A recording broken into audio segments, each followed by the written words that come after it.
जय श्री कृष्ण। राधे राधे। नमस्कार दोस्तों, स्वागत है आपका हमारे YouTube चैनल में। आज हम बात करेंगे गोजिभा के बारे में, जो एक प्राकृतिक जड़ी बूटी है जो मर्दों के लिए काफी उपयोगी है। ये इतना उपयोगी है, इसे खाते ही शारीरिक रोग दूर हो जाते हैं। इसे कैसे खाना है और कब लगाना है और कितनी मात्रा में नीचे वाले पर लगाए, क्या इसके फायदे हैं खाने से, वो हम आपको सब कुछ बारी बारी से बताएंगे। इसलिए आप आज के इस वीडियो को 5-10 मिनट का समय जरूर दें, क्योंकि आधा अधूरा ज्ञान विष के समान होता है। इसलिए आप वीडियो को बिना स्किप के देखें, जिससे आपको पूरी जानकारी अच्छे से मिल सके, और ये वीडियो मर्दों के लिए काफी खास होने वाली है। तो दोस्तों, इस जानकारी के क्रम को आगे बढ़ाते हुए आज हम बात कर रहे हैं एक ऐसे वनस्पति के बारे में जो जमीन पर पसरती है। जी हां, यह कोई आम वनस्पति नहीं है। इस जड़ी बूटी का नाम गोजिभा है। संस्कृति के आयुर्वेद के ग्रंथों में खंडपल्ली के नाम से इसका जिक्र मिलता है। साथ ही इसके कई अन्य नाम भी है, जैसे कि हिंदी में इसे गोभी कहते हैं, तो मराठी में इसे जंगली गोभी कहते हैं। साथ ही गुजरात में इसे गर्जी भी कहते हैं, तो राजस्थान में इसे कापसी कहते हैं। तो अगर आपने इसे पहचान लिया और आप इसका कोई अन्य नाम जानते हैं तो हमें कमेंट्स में जरूर बताइएगा। तो दोस्तों, वीडियो शुरू करने से पहले वीडियो को लाइक और चैनल को सब्सक्राइब जरूर करें। और अगर आपके जीवन में कोई भी परेशानी है तो आप हमें कमेंट करके बताएं, हम आपकी सहायता अवश्य करेंगे। दोस्तों, वनस्पति आपके घर के आसपास, तालाब किनारे, या फिर अगर आप किसान हैं तो यह आपको आपके खेतों के आसपास कहीं ना कहीं जरूर मिल जाता होगा। कई बार यह वनस्पति घर के आंगन में भी उग जाती है। इसकी पत्तियों का आकार गाय के जीभ के समान होता है, इसलिए इसे गोजीबाग कहते हैं। यह वनस्पति वर्षा ऋतु के समय हर जगह संपूर्ण भारतवर्ष में पाई जाती है।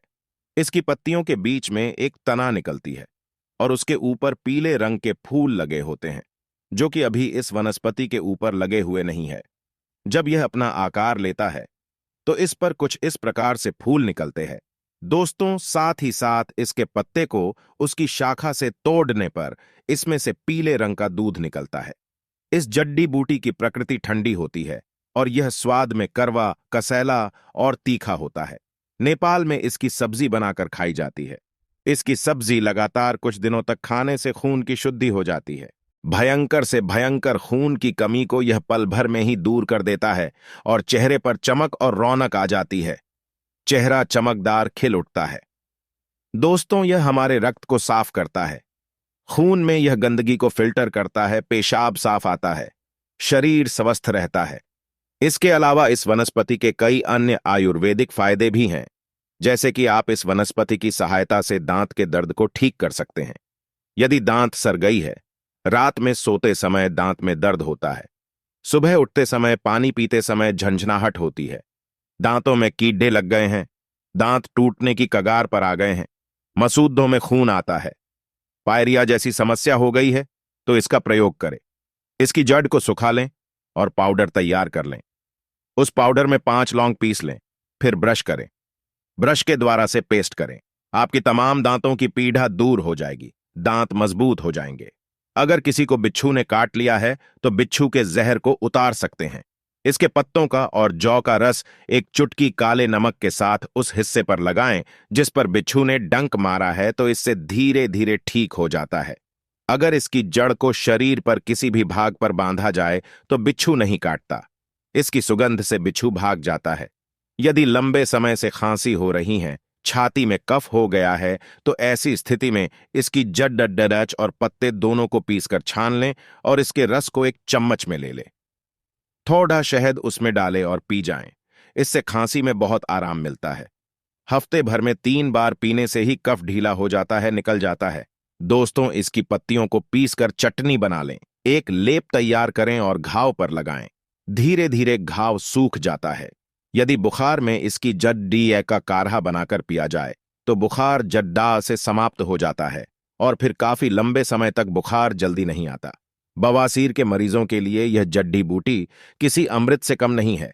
इसकी चटनी बनाकर देसी घी डालकर धीमी आंच पर भूनकर खाने से दोनों प्रकार की बवासीर नष्ट हो जाती है, ठीक हो जाती है। इसके साथ साथ कहीं पर घाव हो गया है, घाव जल्दी ठीक नहीं होता है, बार बार उसमें से बदबू आती रहती है, तो घाव को भी ठीक कर सकते हैं। लेकिन इसका प्रयोग किसी जानकार वैद्य की निगरानी में ही करना चाहिए। तो दोस्तों, ये थी हमारी आज की संपूर्ण जानकारी। हर पेड़ पौधों में अपनी कुछ ना कुछ अलग विशेषता जरूर होती है। हर पौधे धार्मिक दृष्टि से देख लीजिए, चाहे आध्यात्मिक दृष्टि से देख लीजिए, चाहे आयुर्वेदिक की दृष्टि से देख लीजिए, कुछ ना कुछ बीमारी को ठीक करने में ये काम जरूर आते हैं। और इसमें कुछ ना कुछ चमत्कारिक शक्तियां जरूर छुपी होती हैं।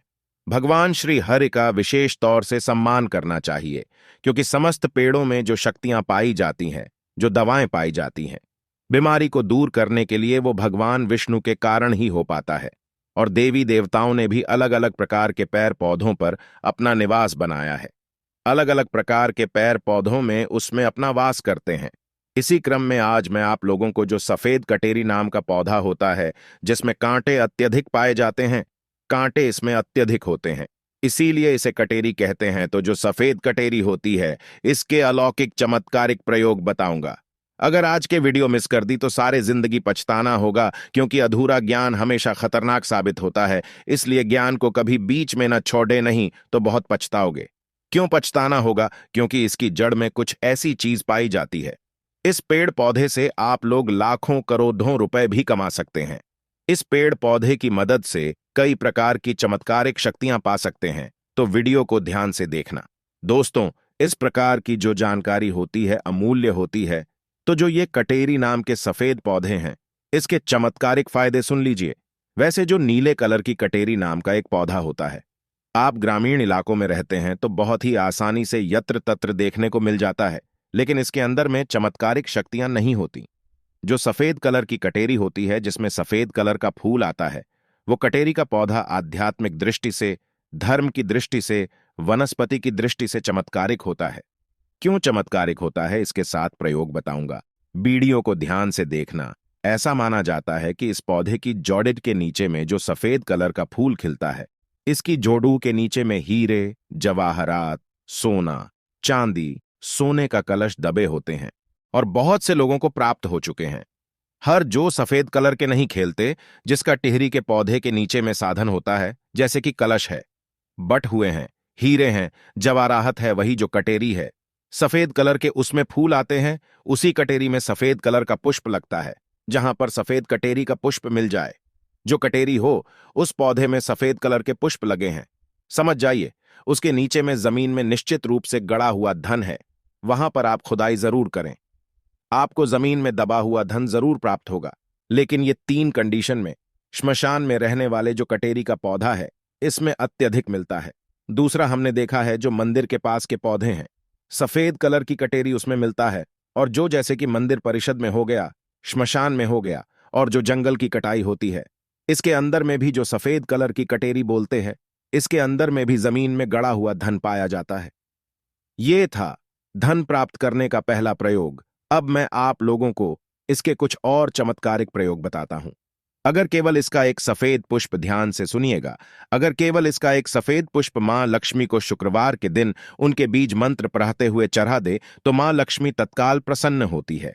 और लक्ष्मी प्रसन्न होने के कारण आप समझ सकते हैं, जब लक्ष्मी आपसे प्रसन्न होती है तो आपके जीवन में दुख, तकलीफ, गरीबी, निर्धनता, रोग, दोष, व्याधि, कर्जे, जीवन में चल रही परेशानी, तमाम तरह की समस्याएं जड़ से समाप्त हो जाती हैं। जो लोग लक्ष्मी को प्रसन्न करना चाहते हैं, ऐसे व्यक्ति अगर उनके पुष्प मिल जाते हैं तो इनके पुष्प का प्रयोग कर सकते हैं। और ऐसा भी माना जाता है, इसकी जड़ डेच में अमृत की एक बूंद पाई जाती है।